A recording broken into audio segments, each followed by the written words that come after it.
AITA for telling my coworker their special diet is just an excuse to avoid contributing at potlucks? I, 29F, work in a small, closed-knit office. There are about 15 of us total, and we're all pretty friendly. Our office is the kind of place that really values team bonding events. Think escape rooms, pizza Fridays, and most importantly, potlucks. Now, I'll admit it, I love a good potluck. There's something special about seeing what everyone brings, trying new dishes, and sharing food. It's like this unspoken way of showing care. Sue brings her famous buffalo dip. Tom always shows up with his incredible smoked ribs, and I've got my lasagna that everyone raves about. More on that later. We usually plan these potlucks a couple of weeks in advance, so no one's blindsided. And the rule has always been simple. Bring something to share. It doesn't have to be fancy. If you're not a cook, pick up chips, cookies, or soda from the store. Just contribute. It's more about the effort than anything else. Enter Jake, 34M. Jake joined our office about a year and a half ago. At first, he seemed nice enough, quiet, kind of a keeps-to-himself guy, but perfectly polite. The potluck issue didn't come up right away because our first couple of events happened when he was still new, and people cut him some slack. But as time went on, something became very clear. Jake never brings anything. Ever. Now, before anyone jumps on me, I want to make something crystal clear.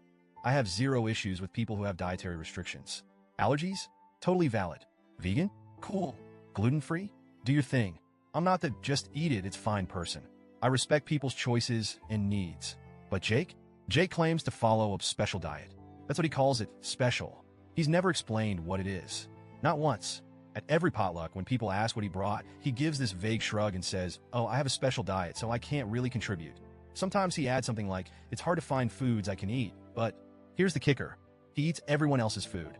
And not like, "Oh, I'll just have a little salad or some fruit," kind of eating. No. Jake goes all in.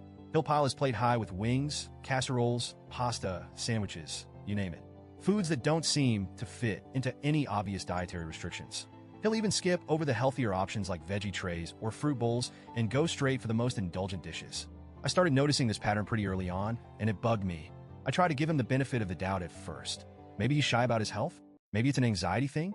But it's been a year and a half, and at this point, it feels less like a special diet and more like a special excuse.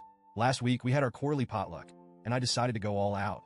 I made my lasagna, both a classic meat version and a vegetarian one, because a couple of coworkers don't eat meat.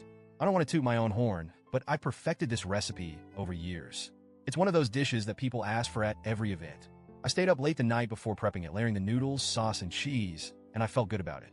I even packed the trays in cute thermal bags to keep them warm. The day of the potluck, the break room was buzzing with energy. Sue brought her buffalo dip, Tom had his ribs, and someone else picked up a giant Costco cake. Everyone was chatting and complimenting each other's dishes as we set up the food table. Then in walks Jake, empty-handed. At this point, I knew it was coming, but I still felt that familiar irritation bubble up. Jake strolled over to the table, looked around, and said his classic line, "Oh wow, everything looks great. I'll see what fits my diet." I watched as he picked up a plate and went straight for my lasagna. Both trays. Now, I'm not exaggerating when I say he took a huge portion. Like the kind of portion that makes you wince because you know someone else isn't going to get a chance to try it. I stood there watching him, and something inside me just snapped. I said, "Jake, if you can eat all this food, your special diet doesn't seem like much of a restriction. It just seems like an excuse not to bring anything." The room went dead silent. You know that feeling when you realize you've just said the thing everyone was secretly thinking? Yeah, that. Jake froze mid-bite. His face turned red, and he mumbled, I didn't have time to cook." I shot back, "That's fine, but you could have picked up something simple. Chips? Soda? It's not about the cooking. It's about contributing." He didn't say anything after that. He just put his plate down, muttered, "I think I'm going to head out," and left the room.